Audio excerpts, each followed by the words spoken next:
فیض اسی کو ملے گا جو ان سے وابستہ رہے گا، جو ان سے کٹے گا، جو ان سے دور ہوگا، اس کے لیے اللہ تعالیٰ نے اعلان فرما دیا ہے من عاد لی ولیا فقد آذنتہ بالحرب، جو میرے ولی سے دشمنی کرے گا میں اس کے لیے اعلان جنگ دیتا ہوں۔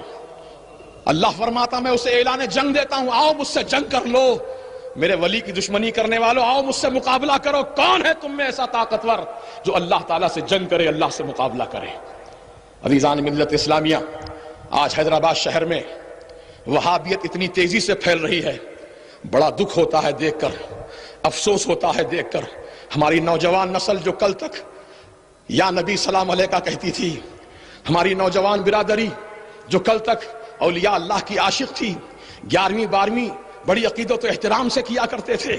اور الحمدللہ عقیدہ بہت مضبوط تھا، لیکن آج صرف ایک اسپلنڈر گاڑی اور ایک سیل فون کی وجہ سے ایمان بیچا جا رہا ہے، ایمان خریدا جا رہا ہے۔ بتاؤ مسلمانوں، کیا ہمارا ایمان اتنا سستا ہو گیا، ہمارا ایمان اتنا گیا گزرا ہو گیا، ایک اسپلنڈر گاڑی اور ایک سیل فون کے بدلے اپنا ایمان و عقیدے کا ہم سودا کریں؟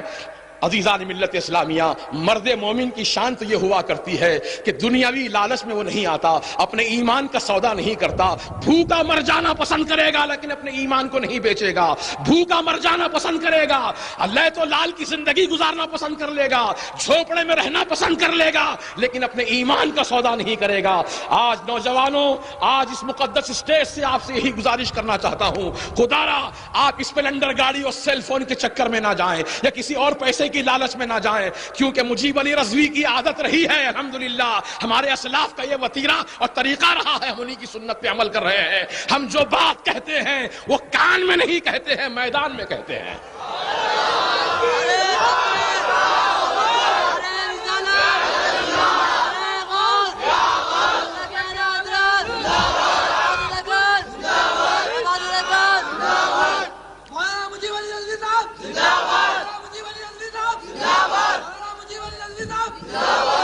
دیکھیے، پاس و لحاظ، مروت، اخلاق اپنی جگہ ہے، لیکن جب بات دین و ایمان کی ہو، جب بات عقیدے کی ہو تو وہاں پاس و لحاظ، مروت، اخلاق، کردار کا مظاہرہ نہیں کیا جائے گا، بلکہ جو بات حق ہے اس کو بیان کیا جائے گا۔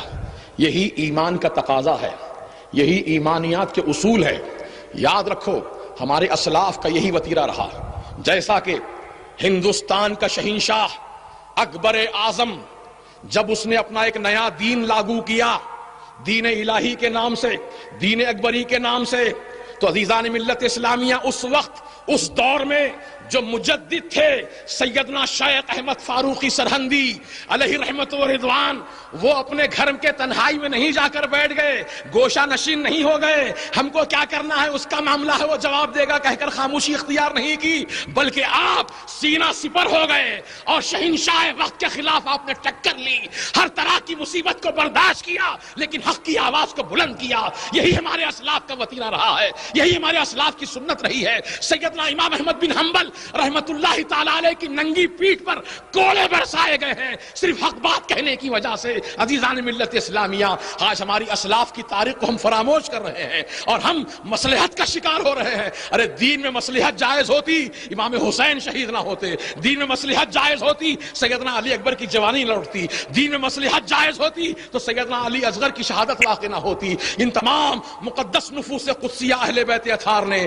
اپنی عظیم قیمتی جانوں کا نذرانہ خدا کی راہ میں پیش کر کے جو دین و عقیدے کی حفاظت کا فریضہ انجام دیا ہے، آج امام حسین کا لہو پکار کر تم سے یہی مطالبہ کر رہا ہے۔ اے حسین کے چاہنے والوں، اے حسین سے محبت کرنے والوں، اے حسین کی محبت کا دم بھرنے والوں، اے حسین سے اپنی نسبت جوڑنے والوں، حسینی کردار کو زندہ کرو، حسینی کردار کو بیدار کرو۔ یہ وقت کا اہم ترین تقاضا ہے اور میں بڑی مؤدبانہ، بہت ہی مخلصانہ، بہت ہی احترام کے ساتھ ہمارے تمام اکابر علماء، اکابر مشائخ کرام، سادات اعظام کی خدمت میں تو ان کے قدموں کی دھول کی برابر بھی نہیں ہوں، میں ان کو کیا کہہ سکتا ہوں، میں کیسے جسارت کر سکتا ہوں کہنے کی، لیکن ہمارے اسلاف کی تاریخ اور ان کے وتیرے کو زندہ کرتے ہوئے یہی معروض ادب پیش کروں گا۔ حضور آپ سب سے ہماری یہی التجا ہے، یہی ہمارا معروض ادب ہے کہ اب آپ حضرات خاموشی اختیار نہ کریں بلکہ اپنی قوم اور ملت کو، اپنے چاہنے والوں کو،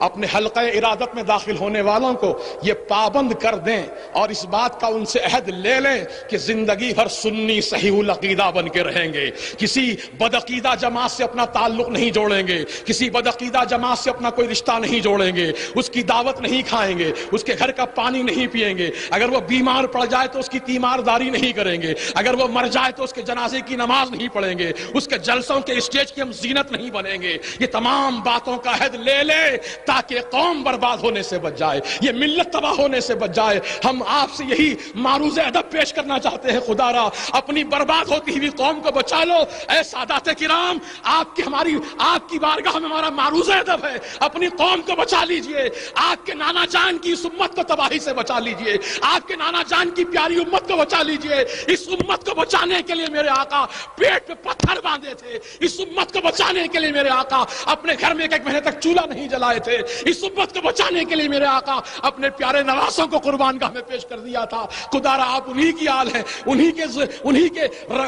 کا خون آپ کی مقدس رگوں میں دوڑ رہا ہے۔ خدا را آپ اپنے نانا جان کا واسطہ، آپ کے نانا جان کا واسطہ، جد کریم کا واسطہ، حسنین کریمین کا واسطہ، خدا را اپنی اس قوم پر رحم کھائیے، اپنی قوم کو بچا لیجئے، اپنے دامن کرم میں سمیٹ لیجئے۔ اور اگر جس طرح کوئی مرغی کے بچے کو حملہ کرنا چاہتا ہے تو مرغی دوڑ کر آتی ہے، اپنے پروں کو کھول کر اپنے بچوں کو سمیٹ لیتی ہے، اپنی جان کی پرواہ نہیں کرتی، اپنے بچوں کو بچانے کی فکر کرتی ہے۔ یہ اللہ تعالیٰ نے ایک مخلوق کے اندر وہ صفت کو پیدا کر دیا ہے۔ ہم تو اشرف المخلوق ہیں، اشرف المخلوق ہیں، اعلیٰ نسل ہے، اعلیٰ کردار ہے، اعلیٰ اخلاق ہے۔ ماشاءاللہ ہم یہی امید رکھتے ہیں کہ الحمدللہ ہماری جو بچی کچی قوم ہے، کم از کم ان کے ایمان و عقیدے کی حفاظت کا ہم کچھ انتظام کریں اور ان کو تباہ و برباد ہونے سے بچا لیں۔ نعرہ تکبیر، اللہ اکبر، رسالت، یا رسول اللہ، نعرہ غوث، یا غوث، اللہ کے اعلیٰ حضرات، زندہ باد، عبادت اکبر، زندہ باد، عبادت اکبر، زندہ باد۔ عزیزان محترم، باتیں تو بہت ساری کہنے کی ہیں اور وقت بھی ہو چکا ہے۔ میں نہیں چاہتا کہ زیادہ آپ کی سما خراشی کروں، بس جو کچھ میں نے کہا ہے اگر میرے کہنے میں کوئی بے ادبی، گستاخی یا غلطی، خطا واقع ہوئی ہو تو میں اللہ کی بارگاہ میں دست بدعا ہوں کہ مولا تعالیٰ اپنے کرم سے میری غلطی اور خطا کو معاف فرما دے۔ استغفر اللہ استغفر اللہ استغفر اللہ ربی من کل ذنب واتوب الیہ، اشہد ان لا الہ الا اللہ واشہد ان محمدا عبدہ ورسولہ۔ میں ایک بار پھر رحمت عالم کمیٹی کے صدر محترم اور صدر استقبالیہ حضرت پیر طریقت سید شاہ اسرار اللہ حسینی صاحب قبلہ رضوی المدنی، جو اسی علاقے کے ایک بزرگ ہیں اور اسی علاقے کی درگاہ کے سجادہ نشین ہیں، ماشاءاللہ آپ کا ایک بڑا اثر ہے۔ اللہ تبارک و تعالیٰ آپ کے ذریعے سے دین و سنیت کو اور مضبوطی عطا فرمائے۔ اور ہمارے صدر محترم عالی جناب مجیب احمد صاحب ایڈوکیٹ اور جناب شاہد اقبال میاں، اللہ تعالیٰ ان سب کو اور ہمارے خسرو نواب اور تمام دیگر حضرات جو اس کمیٹی کے لیے یقیناً بڑے محرک معاونین ہیں، اللہ ان سب کو جزائے خیر دے۔ وآخر دعوانا ان الحمدللہ رب العالمین۔